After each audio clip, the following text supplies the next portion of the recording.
आप देख रहे हैं राष्ट्र की आवाज हिंदी न्यूज। नमस्कार, आप देख रहे हैं ऑनलाइन हिंदी न्यूज राष्ट्र की आवाज। खबर नवादा से है। लोकसभा चुनाव आते ही सरगर्मियां तेज हो गई है।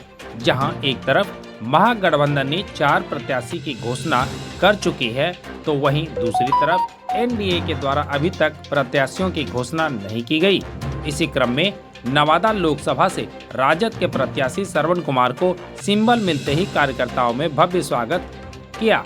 इस दरमियान श्रवण कुशवाहा ने प्रेस वार्ता कर कहा कि लालू यादव और तेजस्वी यादव को शुभकामनाएं देता हूं। उन्होंने कहा कि जिस तरीके से महागठबंधन के द्वारा मुझे मौका दिया गया है, मैं उस पर खरा उतरूंगा। उन्होंने कहा कि नवादा में हमेशा बाहरी उम्मीदवार जीत कर आए हैं। पूरे जिले की मांग को लेकर नवादा का बेटा ही उम्मीदवार हो। नवादा में कोई लड़ाई नहीं है। नवादा में अपार समर्थन से महागठबंधन की जीत होगी। यह पार्टी गरीब असहाय की पार्टी है और 17 महीना बनाम 17 साल है। नवादा जिले से सुजीत कुमार संग अनिल शर्मा की रिपोर्ट। नवादा का बेटा ही अगर नवादा का नेतृत्व करे, उस पर क्या करेंगे?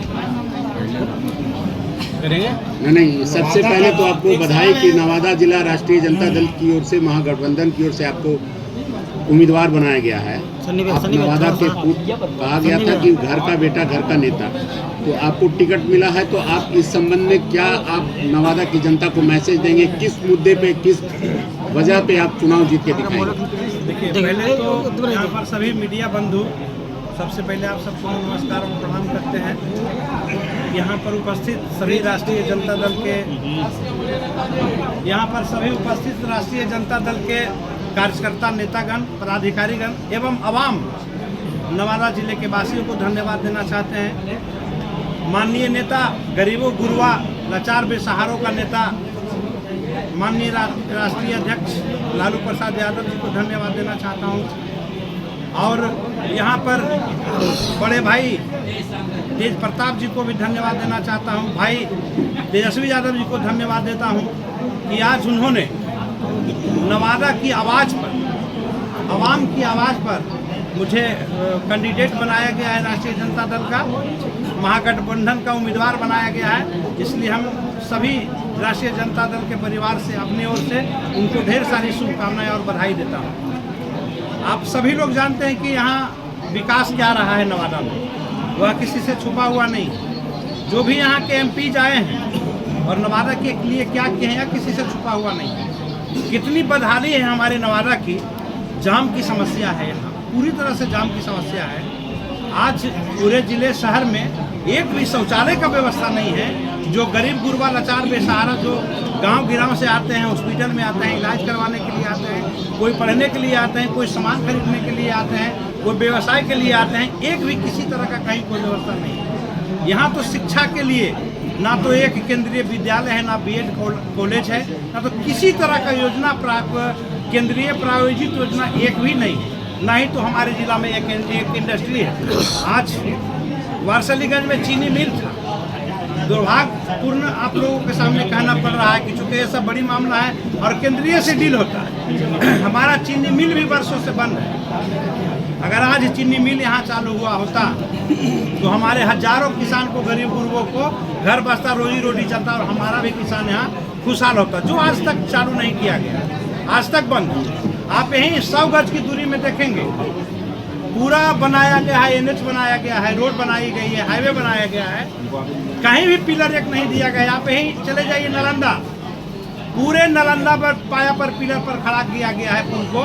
ऊपर से गाड़ियां जाती हैं और नीचे में हजारों गरीब गुरबा उस पर बिजनेस करते हैं, सब्जियां लगाते हैं, ठेला लगाते हैं, गाड़ी लगाते हैं, पार्किंग करते हैं और लोगों को सुविधा, और वहाँ पर 2 रुपया गरीब गुरबा कमा रहे हैं। लेकिन हमारे नवादा को एक तरफ हिंदुस्तान और दूसरे तरफ पाकिस्तान बना दिया है ये पुल बनाकर भाजपा के लोगों ने। यहाँ के सांसद अगर यहाँ हमारे जिले में भी अगर पाया पर खड़ा होता तो हमारे जिले के भी हजारों लोगों को रोजी रोटी चलती। गरीब गुरबा बेसहारों को गुमटी लगाते, ठेला लगाते, सब्जी बेचते, फल बेचते, चाय बेचते, अन्य बहुत सारे चीज़ बेचकर अपना पूंजी बसर कर सकते हैं। लेकिन नवादा के साथ हमेशा अपेक्षा की गई है, हमेशा नवादा को नीचा दिखाया गया है।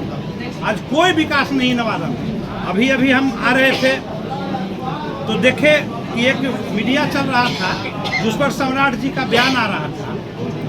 इस तरह का अभद्र बयान भाजपा के ही लोगों के संस्कार में हो सकता है। अभी तुरंत अशोक जी माननीय नेता जो सदन में हैं, डिप्टी सीएम, उन्होंने अभी रोहिणी आचार्य पर सवाल उठा दिया कि टिकट बेचकर रोहिणी को, किडनी बेचकर रोहिणी को टिकट दिया जाता है। ये क्या बोलने का अधिकार है सम्राट जी को? मैं तो हर वैसे घर में को भगवान से प्रार्थना करूंगा कि हर बाप को रोहिणी आचार्य जैसा बेटी दे कि अपने पिता को बचाने के लिए अपना जीवन कुर्बान कर दे। वैसे बेटी को धन्यवाद देना चाहते हैं।